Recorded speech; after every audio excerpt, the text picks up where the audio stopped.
Class 12 के physics है और चैप्टर नंबर दूसरा है। दूसरा क्या है, स्थिर वैद्युत विभव तथा धारिता। और इस वीडियो में हम पढ़ेंगे इसके पार्ट 1 में इसके सारे के सारे मोस्ट इंपोर्टेंट क्या है टॉपिक हैं, ये डेरिवेशन कह सकते हैं और टॉप 10 होंगे। और पहले वाले पार्ट में तुम्हें केवल 2 तैयार करने, ये वाले कौन कौन से हैं वो देखो। तो इस तरीके से क्वेश्चन अराइज होता है पेपर में कि समांतर प्लेट संधारित्र की धारिता के लिए हमें व्यंजक का निगमन करना। अब व्यंजक क्या होता है, सूत्र निकालना तुम्हें, और इसकी धारिता कैसे बढ़ा सकते हैं। अब मान लो तुम्हारी ये थ्योरी याद ना है तो तुम इसके डायग्राम से लिख सकते हो। कैसे लिखोगे वो सुनो, ध्यान से देखियो। माना एक्स तथा वाई क्या है, दो समांतर प्लेट क्या है, दो समांतर प्लेटें हैं। माना एक्स तथा वाई दो समांतर क्या है प्लेटें हैं, और जिनके बीच की दूरी क्या है डी है, और कैसी है डी, स्मॉल डी है, और इनके बीच में क्या है परावर्तनांक के भरा गया है। अब देखो इसमें हुआ क्या है, प्लेट एक्स को क्या करते हैं, ये प्लस क्यू आवेश देते हैं। तुम्हें दिखाई दे रहा है, यह है प्लेट एक्स हमारे पास, और इसको क्या दिया है, प्लस क्यू आवेश दे दिया है। और जैसे ही चुंबकीय प्रेरण के कारण क्या होगा, इसमें का जो आवेश है प्लेट वाई पर जाएगा। अब प्लेट वाई पे क्या होता है, ये जुड़ा हुई होती है पृथ्वी से। तुमने देखा होगा खंभों के जो तार होते हैं वो पृथ्वी में दबाते हैं, नीचे वो दबाते हैं ना, दबाते। तो यहाँ पे क्या हुआ है, वैसे ही तार यहाँ पे पृथ्वी के नीचे दबा दिया इन्होंने, इसका संधारित्र का। तो जैसे ही ये तार दबाया इन्होंने, इसका जो प्लस क्यू आवेश होगा ये सारा चला जाएगा पृथ्वी के अंदर। जब प्लस क्यू आवेश नीचे चला जाएगा तो यहाँ पे बचेगा तुम्हारा माइनस क्यू आवेश। जैसे ही माइनस क्यू आवेश बचेगा उसको बोलते हैं निरावेशित हो गई है। ये जो प्लेट है ये निरावेशित हो गई है, मतलब इसका आवेश कहाँ चला गया, पृथ्वी में चला गया है। तो एक बार सुनो, इसके बाद में तुम बताइयो, डायग्राम को देख के इसकी थ्योरी बताइयो। माना एक्स तथा वाई दो समांतर प्लेटें हैं, जिनके बीच की दूरी क्या है, स्मॉल डी है, जिन्हें आवेशित करने के लिए प्लेट एक्स को प्लस क्यू आवेश दिया जाता है और प्लेट वाई को माइनस क्यू आवेश दिया जाता है। इतना हो गया तैयार। फिर क्या लिखोगे, इसमें परावर्तनांक के भर दिया गया है। जैसे प्लस क्यू आवेश देते हैं हम प्लेट एक्स को, तो चुंबकीय प्रेरण के कारण जो प्लेट एक्स का जो वह आवेश प्लेट वाई पर जाता है, और प्लेट वाई का जो आवेश होता प्लस क्यू आवेश वो चला जाता इसके पृथ्वी के अंदर। तो जैसे ही पृथ्वी के अंदर आवेश चला जाएगा तो ये हो जाएगी निरावेशित। निरावेशित का मतलब होता है ये माइनस ही हो जाएगी। अब एक बार इसकी थ्योरी ये पढ़ लो जो इसमें लिखी है। माना यह है एक समांतर प्लेट संधारित्र है, तो समांतर प्लेट क्या हो गया, संधारित्र हो गया। और संधारित्र तुमने इसका पढ़ लिया था पहले, इसकी थ्योरी पढ़ ली थी, जिसमें मुख्यतः धातु की समतल दो प्लेटें हैं। तो धातु की बनी हुई होती हैं ये, एक्स और वाई क्या है, धातु की समतल प्लेटें होती हैं। आगे है ये दोनों प्लेटें एक दूसरे के आमने सामने थोड़ी सी दूरी पर लगी रहती हैं। तो ये आमने सामने होती है दोनों प्लेटें जो थोड़ी सी दूरी पर होती हैं, और थोड़ी सी दूरी क्या है, स्मॉल डी है। इन समांतर प्लेटों के बीच वायु के स्थान पर परावैद्युतांक के भर दिया जाता है। देखो यहाँ पे वायु होगी, इस वायु के अंदर ये परावैद्युतांक के भर देंगे। समतल प्लेटों में से प्रत्येक का जो क्षेत्रफल होगा, देखो अब इसके क्षेत्रफल की बात चल रही है, तो इसके बीच का एरिया होगा, एरिया क्या होता, ए होता, और क्षेत्रफल को किससे प्रदर्शित करते हैं, ए से। और क्षेत्रफल का जो मात्रक होता वो होता मीटर स्क्वायर, क्योंकि लंबाई और चौड़ाई की जब गुणा होगी तो लंबाई गुणा की चौड़ाई, तो मीटर से मीटर गुणा करके मीटर स्क्वायर आ जाएगा। तथा उनके बीच की दूरी क्या है, स्मॉल डी है, स्मॉल डी है। तो जब प्लेट एक्स को प्लस की आवेश दिया जाता है, इस वाली प्लेट एक्स को ये क्या कर रहे हैं, प्लस की आवेश दिया जाता है, तो प्रेरण के कारण, तो प्रेरण की वजह से इसका आवेश इधर को जाएगा। देखो तो प्रेरण के कारण प्लेट वाई के अंदर की ओर माइनस की आवेश तथा बाहर की ओर प्लस की आवेश उत्पन्न हो जाता है। अब बाहर चला जाएगा पृथ्वी के अंदर को, बाहर को। अब बताएंगे इसके आगे। चूंकि प्लेट वाई पृथ्वी से जुड़ी है, इसलिए इसके बाहरी तल का प्लस की आवेश पृथ्वी में चला जाता है। अतः प्लेटों के बीच की जो वैद्युत क्षेत्र की तीव्रता है वो क्या होगी, वो निकालनी पड़ेगी।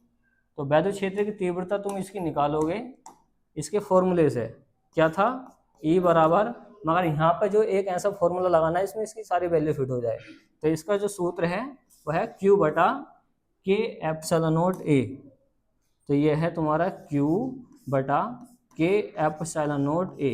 अब ये कहाँ से आ गया, देखो इसके बीच में आवेश क्या है, प्लस Q भर दिया इसके अंदर, परावैद्युतांक K भी भरा हुआ है इसके अंदर, ठीक। और एप्सिलॉन नॉट कहाँ से होता है, तो इसके अंदर निर्वात बनेगा, उसके अंदर बनेगी निर्वात की विद्युतशीलता। और निर्वात की विद्युतशीलता का फॉर्मूला तुम पढ़ चुके हो पहले वाले चैप्टर में, वो था हमारे पास एप्सिलॉन नोट बराबर, ये था एप्सिलॉन नोट बराबर 8.85 10⁻⁻12 था। और इसका जो क्षेत्रफल है वो ए तो होगा, क्योंकि इसमें क्षेत्रफल की बात चली है ना ये। तो ये सारी वैल्यू तुम्हें फिट करनी पड़ेगी इसके वैद्युत क्षेत्र की तीव्रता के फॉर्मूले में। ठीक, अब ये तो आ गया। अब देखो जैसे इसके अंदर आवेश होगा तो आवेश जाने पे क्या बनता है, वोल्टेज, वोल्टेज बनता है ना। तो प्लेटों के बीच में विभवांतर क्या लेंगे हम, बी। तो तुम लिखोगे प्लेटों के बीच विभवांतर क्या लोगे, बी। प्लेटों के बीच विभवांतर हमने ले लिया है बी, तथा और इनके बीच की दूरी, बीच की दूरी, और बीच की दूरी कितनी है इसमें, स्मॉल डी। तब विभवांतर बराबर इसका फॉर्मूला होगा, विभवांतर बराबर इसका फॉर्मूला होगा E इंटू डी, ई गुणा के डी। तो ये तुम्हें इसका फॉर्मूला याद करना पड़ेगा। देखो इस डेरिवेशन को सोल्व करने के लिए तुम्हें एक फॉर्मूला ये वाला याद करना है, एक ये वाला याद करना। अगर ये दो फॉर्मूले याद हो गए तो इसका आंसर ऑटोमेटिक निकाल लोगे। कैसे निकलेगा आप देखो कैसे निकलता है। इस ई की जगह इस ई की वैल्यू फिट कर दो यहाँ पे, तो बी का तो मान मुझे चाहिए। इस ई की जगह क्या लगा देंगे, क्यू अपॉन के एप्सिलॉन नोट ए, क्यू अपॉन के एप्सिलॉन नोट ए। बताओ हमने क्या करा है, इस ई की जगह इसकी ई की वैल्यू फिट कर दी यहाँ पे, ये कर दी। और यहाँ पे कौन है, डी। ये कौन बचा हमारे पास, डी। यहाँ तो कोई प्रॉब्लम। इसको सोल्व करने के लिए एक सूत्र ये वाला याद कर लो और एक ये वाला विभवांतर वाला। तो कुछ नहीं करना, इस ई की जगह इसका ई का मान ये वाला हमने फिट कर दिया है, तो बी का आ गया। और हमें बी का नहीं चाहिए, हमें चाहिए धारिता का मान। अब बताओ वैद्युत क्षेत्र की धारिता या संधारित्र की धारिता का फॉर्मूला क्या था, किसके याद है, धारिता सी बराबर क्या था, क्यू अपॉन बी था ना। तो इस बी की जगह ये वाला मान फिट कर दो, सी का मान आ जाएगा जो इसमें पूछा है। देखो ध्यान से, मुझे चाहिए सी का मान, इसमें ऊपर कौन है मेरे पास, क्यू। अब ध्यान से देखो, इस बी की जगह ये वाला जो बी का मान आया ये वाला फिट कर दो। ये आया हमारे पास क्यू अपॉन के एप्सिलॉन नोट ए इंटू में डी, ये आया ना। ठीक, अब ध्यान से देखो, ये क्यू से क्यू काट देगा, क्यू का ना क्यू एक बार काटेगा। अब जिससे पूछा जाएगा बताएगा, हाँ ये बताएगी अजरा। ये जो के एप्सिलॉन नोट ए है ये पलट के कहाँ जाएगी, हाँ ऊपर जाएगी सबसे ऊपर। तो क्यू का ना क्यू एक बार काटेगा ना इसको। अब ये बता, जब के एप्सिलॉन नोट से 1 की गुणा करेंगे तो क्या आएगा, यही आ जाएगा ना, क्योंकि क्यू का ना क्यू एक बार काटा, इस के एप्सिलॉन नोट ए से इस 1 की गुणा करेंगे तो ये आ जाएगा वापस में। और नीचे कौन बचा, डी। और ये हमें ज्ञात करना था। अब ये बताओ इसका मात्रक क्या था, संधारित्र के धारिता का मात्रक क्या था, बताओ क्या था, फेरेड, ये था ना। देखो इसकी हिंदी तो आसान है, हिंदी इस तरीके से लिख दियो डायग्राम से, क्या लिखे हुए, माना एक्स तथा वाई क्या है, दो समांतर प्लेटें हैं जिनके बीच की दूरी क्या है, स्मॉल डी है, जिनके बीच में परावैद्युतांक के भरा गया है। जब प्लेट एक्स को प्लस की आवेश दिया जाता है तो प्रेरण के कारण इसका जो आवेश है प्लेट वाई पर चला जाता है, और प्लेट वाई का जो आवेश होता है प्लस की आवेश वो पृथ्वी में चला जाता है, जिससे वो निरावेशित हो जाती है। तब वैद्युत क्षेत्र की तीव्रता, यहाँ से स्टार्ट कर दो सॉल्यूशन। इतनी लंबी थ्योरी याद ना हो तुम्हारे तो थोड़ा दिमाग लगा कर चित्र को देखियो, और चित्र को देख देख कर कॉपी भर दियो, मतलब इसकी थ्योरी। और इसके सॉल्यूशन में तुम्हें देखो एक या दो फॉर्मूले तो याद करने पड़ेंगे। जब तक ये एक या दो फॉर्मूले याद नहीं होंगे तब तक इसका सॉल्यूशन आगे नहीं बढ़ेगा। तो एक फॉर्मूला ये है, एक ये है। यहाँ पे क्या करा हमने, इस ई की जगह ये वाला ई का मान फिट कर दिया है। एक सूत्र यह है, धारिता बराबर, धारिता सी बराबर क्या होता है, क्यू अपॉन बी। और इस बी की जगह ये वाला मान फिट कर दिया, क्यू से क्यू काट के आंसर है ना, है आसान। बताओ, तो देखो दूसरा वाला भी देख लो, ये भी काफी आता पेपर में। नेक्स्ट वाला क्वेश्चन है, देखो पहले इस सवाल में ये भी पूछा था कि इसकी संधारित्र की धारिता कैसे बढ़ाई जा सकती है। तो इसकी धारिता कैसे बढ़ाई जा सकती है इसको भी देख लो। ये पहले वाले क्वेश्चन में है भी, समांतर प्लेट संधारित्र की धारिता को निम्नलिखित प्रकार से बढ़ाया जा सकता है। फर्स्ट वाली कंडीशन क्या, वो देखो, ये है प्रयुक्त प्लेटें अधिक क्षेत्रफल की होनी चाहिए। ये जो हम प्लेटें यूज कर रहे हैं एक्स तथा वाई, ये क्या होनी चाहिए, अधिक क्षेत्रफल वाली होनी चाहिए। दूसरी कंडीशन क्या, प्लेटों के बीच ऐसा माध्यम रखना चाहिए जिसका परावैद्युतांक के है। तो इसका एक ऐसा माध्यम रखो जिसका परावैद्युतांक के होना चाहिए। तो प्लेटों के बीच की दूरी स्मॉल डी कम रखनी चाहिए। तो ये जो है स्मॉल डी, इसको कम रखना चाहिए, मतलब पास पास में रखनी चाहिए प्लेटों को, अर्थात प्लेटों को परस्पर अधिक समीप रखना चाहिए। अगर ये तीनों कंडीशन फॉलो होती हैं इसमें डायग्राम में, तो हम क्या कर सकते हैं, इसकी धारिता को बढ़ा सकते हैं। देखो इसका जो नेक्स्ट वाला क्वेश्चन है वो भी देख लो। ये वाला क्वेश्चन करना तुम्हें कि आंशिक परावैद्युत पदार्थ से भरे समांतर पट संधारित्र की धारिता का हमें व्यंजक ज्ञात करना। इसमें भी क्या ज्ञात करना, संधारित्र की धारिता। और संधारित्र की धारिता क्या होती है, क्या होती है संधारित्र की धारिता? हाँ ये बताएगी, रुजदा बताएगी, संधारित्र की धारिता क्या होती है। अरे अभी तो बताया था सी होती है, अभी तो लिखा ना तुमने इसमें, धारिता क्या होती है सी, और सी बराबर क्यू अपॉन बी था ना। और पहले वाले दिन शायद कल ही बताया था ये संधारित्र की धारिता का फॉर्मूला। अरे इसमें ये ना चला था सी बराबर सी अनुक्रमानुपाती क्या था, क्यू, ये था ना, मतलब ये बताया था आवेश का मान बढ़ाओगे तो सी का मान बढ़ेगा, इसलिए चला था। और सी बराबर था क्यू अपॉन बी था इसमें, शायद ये सूत्र आया इसमें निकल के, होगा तुम्हारी कॉपी में ये। हाँ क्वेश्चन देखो, क्वेश्चन किस तरीके से मालूम करेगा, आंशिक परावैद्युत पदार्थ से भरे समांतर पट संधारित्र की धारिता का व्यंजक ज्ञात करना, मतलब इसमें सी का मान निकालना।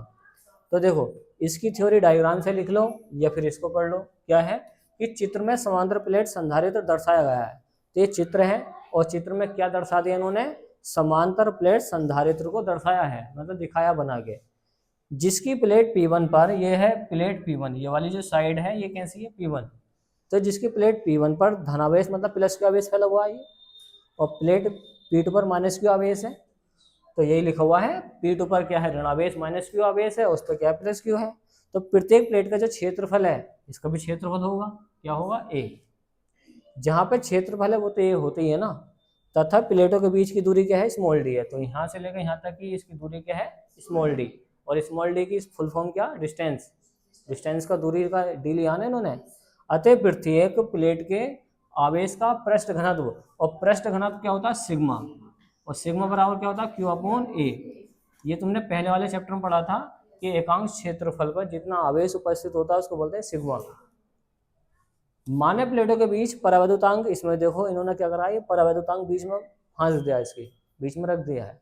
तो परावैद्युतांक वाले परावैद्युत पदार्थ की एक आयताकार पट्टी रख दी है इन्होंने, तो पट्टी बनाकर रख दी है इस तरीके से, जिसकी मोटाई क्या है टी है। अब ये बताओ यहाँ से लेकर यहाँ तक की दूरी क्या है टी है, तो ये बताओ खाली जगह की दूरी कितनी बचेगी, बताओ।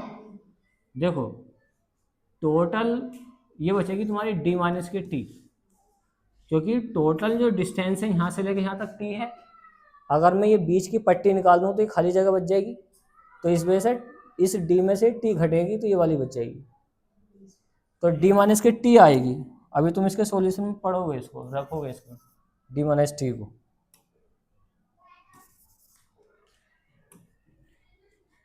हाँ देखो ये लिखा हुआ भी है, इस दशा में प्लेटों के बीच की दूरी क्या है स्मॉल डी में से डी माइनस टी दूरी में वायु होगी। देखो ये जो खाली जगह ये वाली, यहाँ पे क्या होगी वायु होगी, और यहाँ पे बीच में कौन रखा परावैद्युतांक।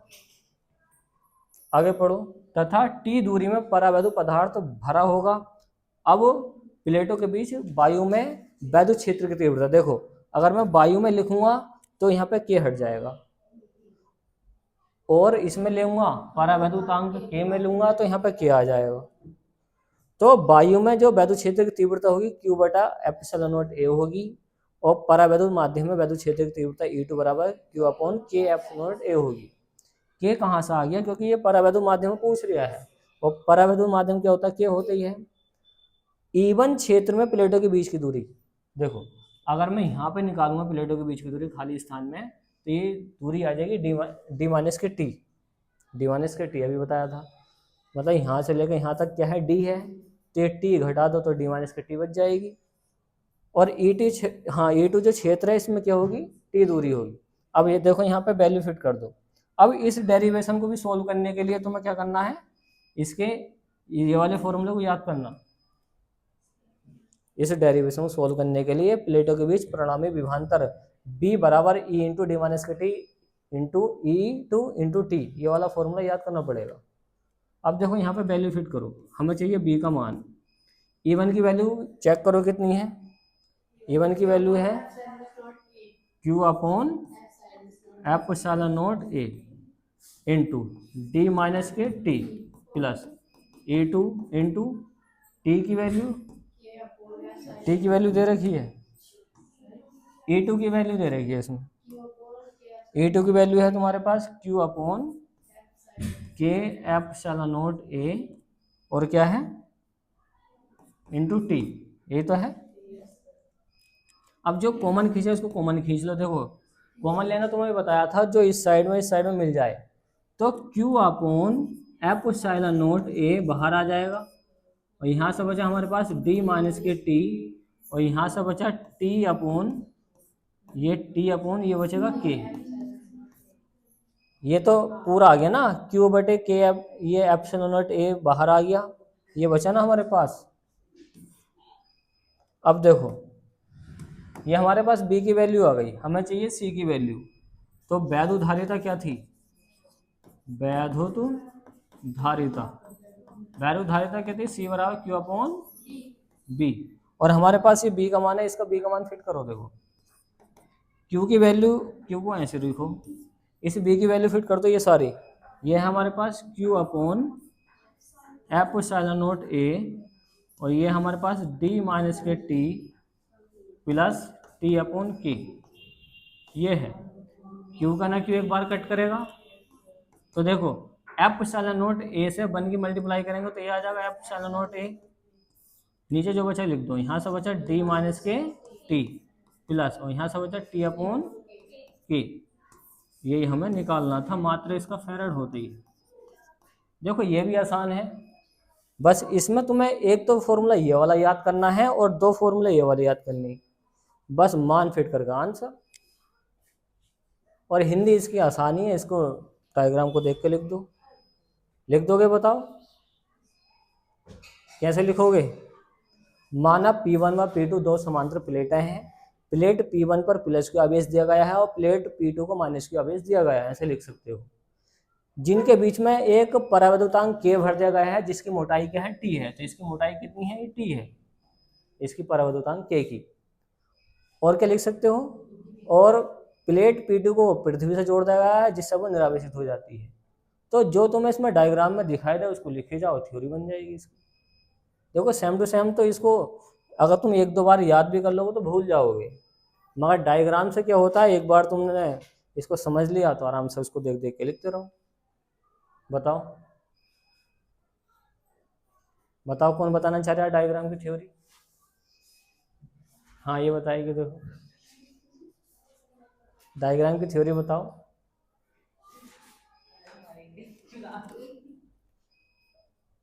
तो इसका सॉल्यूशन कर लिया तुमने, तो नोट करो चलो।